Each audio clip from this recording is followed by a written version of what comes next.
تب موسیٰ نے جواب دیا، لیکن وہ تو میرا یقین ہی نہیں کریں گے، نہ میری بات سنیں گے۔ وہ کہیں گے خداوند تجھے دکھائی نہیں دیا۔ اور خداوند نے موسیٰ سے کہا کہ یہ تیرے ہاتھ میں کیا ہے؟ اس نے کہا لاٹھی۔ پھر اس نے کہا کہ اسے زمین پر ڈال دے۔ اس نے اسے زمین پر ڈالا اور وہ سانپ بن گئی، اور موسیٰ اس کے سامنے سے بھاگا۔ تب خداوند نے موسیٰ سے کہا ہاتھ بڑھا کر اس کی دم پکڑ لے۔ اس نے ہاتھ بڑھایا اور اسے پکڑ لیا۔ وہ اس کے ہاتھ میں لاٹھی بن گیا، تاکہ وہ یقین کریں کہ خداوند ان کے باپ دادا کا خدا، ابراہیم کا خدا، اسحاق کا خدا اور یعقوب کا خدا تجھ کو دکھائی دیا۔ پھر خداوند نے اسے یہ بھی کہا کہ تو اپنا ہاتھ اپنے سینہ پر رکھ کر ڈھانک لے۔ اس نے اپنا ہاتھ اپنے سینے پر رکھ کر اسے ڈھانک لیا، اور جب اس نے اسے نکال کر دیکھا تو اس کا ہاتھ کوڑ سے برف کی مانند سفید تھا۔ اس نے کہا کہ تو اپنا ہاتھ پھر اپنے سینہ پر رکھ کر ڈھانک لے۔ اس نے پھر اسے سینہ پر رکھ کر ڈھانک لیا۔ جب اس نے اسے سینہ پر سے باہر نکال کر دیکھا تو وہ پھر اس کے باقی جسم کے مانند ہو گیا۔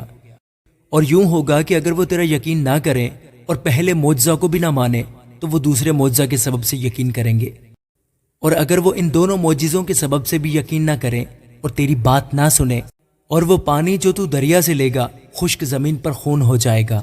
تب موسیٰ نے خداوند سے کہا اے خداوند، میں فصیح نہیں، نہ تو پہلے ہی تھا اور نہ جب سے تو نے اپنے بندے سے کلام کیا، بلکہ رک رک کر بولتا ہوں اور میری زبان کند ہے۔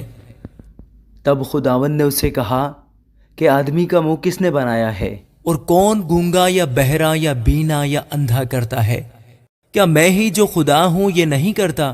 سو اب تو جا، اور میں تیری زبان کا ذمہ لیتا ہوں اور تجھے سکھاتا رہوں گا کہ تو کیا کیا کہے۔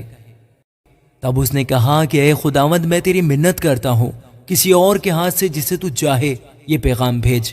تب خداوند کا قہر موسیٰ پر بھڑکا، اور اس نے کہا کیا لاویوں میں سے ہارون تیرا بھائی نہیں ہے؟ میں جانتا ہوں کہ وہ فصیح ہے، اور وہ تیری ملاقات کو آ بھی رہا ہے اور تجھے دیکھ کر دل میں خوش ہوگا۔ سو تو اسے سب کچھ بتانا اور یہ سب باتیں اسے سکھانا، اور میں تیری اور اس کی زبان کا ذمہ لیتا ہوں اور تم کو سکھاتا رہوں گا کہ تم کیا کیا کرو۔ اور وہ تیری طرف سے لوگوں سے باتیں کرے گا، اور وہ تیرا منہ بنے گا، اور تو اس کے لیے گویا خدا ہوگا۔ اور تو اس لاٹھی کو اپنے ہاتھ میں لیے جا اور اسی سے ان معجزوں کو دکھانا۔ تب موسیٰ لوٹ کر اپنے خسر یترو کے پاس گیا اور اسے کہا کہ مجھے ذرا اجازت دے کہ اپنے بھائیوں کے پاس جو مصر میں ہے جاؤں اور دیکھوں کہ وہ اب تک جیتے ہیں کہ نہیں۔ یترو نے موسیٰ سے کہا سلامت جا۔ اور خداوند نے مدیان میں موسیٰ سے کہا کہ مصر کو لوٹ جا، کیونکہ وہ سب جو تیری جان کے خواہاں تھے مر گئے۔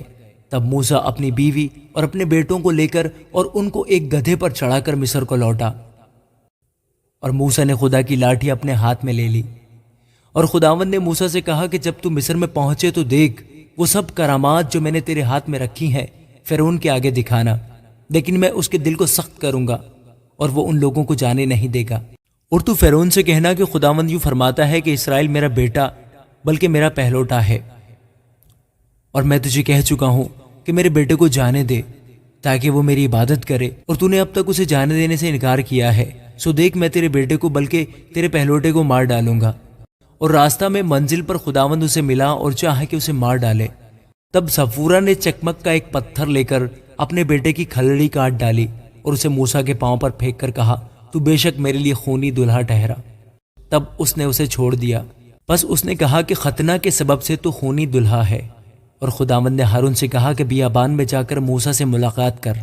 وہ گیا اور خدا کے پہاڑ پر اس سے ملا اور اسے بھوسا دیا۔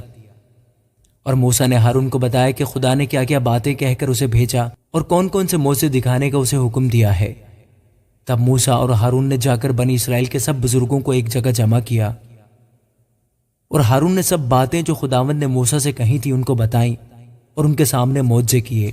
تب لوگوں نے ان کا یقین کیا، اور یہ سن کر کہ خداوند نے بنی اسرائیل کی خبر لی اور ان کے دکھوں پر نظر کی، انہوں نے اپنے سر جھکا کر سجدہ کیا۔